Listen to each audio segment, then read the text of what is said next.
What's going on, everyone? It's your boy Dalvadon, and today we're going to be talking a little bit about Battlefield 2042 and the current state that it is in. Let me start off by saying I personally am enjoying the game a lot. It brings back sort of like some Battlefield 4 vibes, but at the same time brings in some new stuff. But with that said, there are some very prominent bugs and glitches and issues with the game. So how we're going to start this is we're going to start off by talking about all the negative, and then we're going to start talking about all the positive, kind of end on a good note. So without any further ado, let's get right into it. Let me first start off about talking about the servers and the connection issues with the game. Now, I'm not going to try to toot my own horn here, but the internet that I pay for is not very cheap. So in that sense, that's how I kind of know some of the lag and some of the bugs in the game isn't really on my end, it's with the servers themselves. Now, I don't really get a lot of lagging issues, but I get a lot more of rubber banding issues, but that's usually fixed within a few minutes of play. So it kind of irons it out, but at the same time it's still there, and it can kind of really mess you up in certain situations. For an example would be like if you're shooting an enemy and it doesn't seem like you're doing any damage and you start glitching back a few steps, thus creating sort of a connection error issue through the client and the servers. So I think in that sense, DICE or EA or whoever's managing the game currently, they really need to enhance some of the servers so that we can get some better connections. So with that being said, and to summarize what I previously stated, all they really have to do is optimize the servers a little bit for old gen or current gen, however you say it, and a lot of people would probably be happy with that and either come back and continue playing even longer. The next issue I have with the game is just the sheer lack of content. Now that can be interpreted as maps, modes, or weapons, or even vehicles, but I'm sorry to say it's going to apply to all of them right now. Now this is where 2042 kind of falls short a little bit, and that's because there's only about 22 guns in the game.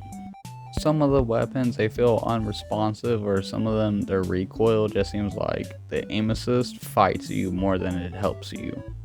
Which, last time I checked, the whole point of aim assist is to help assist your aim. Kind of self-explanatory in that way. Next, we're going to talk a little bit about the vehicles, and in the same way with the guns, the vehicles, there's only about 12 to 14 vehicles. And see, they're locked behind a level wall, or like a level cap, so you have to reach a certain level before you can even use certain vehicles. Next up, we're going to be talking about the maps. See, some of them are quite forgettable, but there's also only 7 maps to choose from, so a lot of the times you're going to be replaying the same map back to back, and it's going to get really tiring and just tedious overall. And something else I kind of want to bring up about the maps is on the map in Dubai, I think it's called Hourglass, or even the one in South Korea, Kaleidoscope. It seems like they put more effort into the background and just the back shots of the video game instead of the interactability within the map itself. One way to explain this is all the big old skyscrapers and everything. There's only a couple maps that even let you on a skyscraper to begin with, and when you have a map completely plagued with like kill barriers or kill timers, it kind of breaks the immersion, especially when Battlefield 2042 is supposed to be the largest battlefield to date. I kind of want to reiterate that it's more of they took more of like a formless rather than a formulated approach to the background and backdrop of the game, as opposed to the actual map and interactability within itself. Now, when it comes to the topic of game modes, including the portal and hazard zone, there's only about 6 or 7. So you're going to be replaying a lot of the same stuff over and over again, thus making the whole experience just a little bit tedious, monotonous, and just tiring overall. So to reiterate, the whole negative point or part of this video is the connection issues make it a buggy mess. You're going to be rubber banding a lot. The weapons and just the sheer amount of content is lackluster compared to what we were promised in the trailers, or through what DICE or EA said directly. So overall, it's an alright game, but I definitely wouldn't buy it for full price. If you're gonna gift it to me, I definitely play the shit out of it, which I have been, but I would not be paying $60 for this. See, now is actually going to be my favorite part of the video, and that's going to be talking about the good things that Battlefield 2042 has brought us. And oh boy, has it brought us some good stuff this time. The first thing I want to talk about is the headshot sound effect. It is the smoothest, creamiest, butteriest headshot sound effect I've heard in any video game to date so far. Here, in fact, I'm gonna just give you a little listen of it right now. Nobody can ever tell me that is not one of the smoothest sound effects they have ever heard in their life.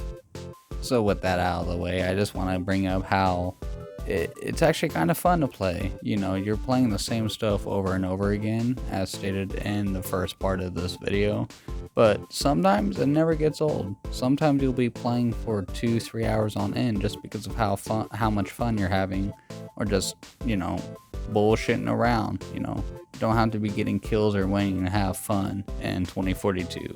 And I think that's what a lot of people don't realize about it, is just you don't have to be winning to always have fun, because boy oh boy, I will tell you, there are a lot of times you will either lose, have a losing streak, or you will just constantly die to some random bullshit.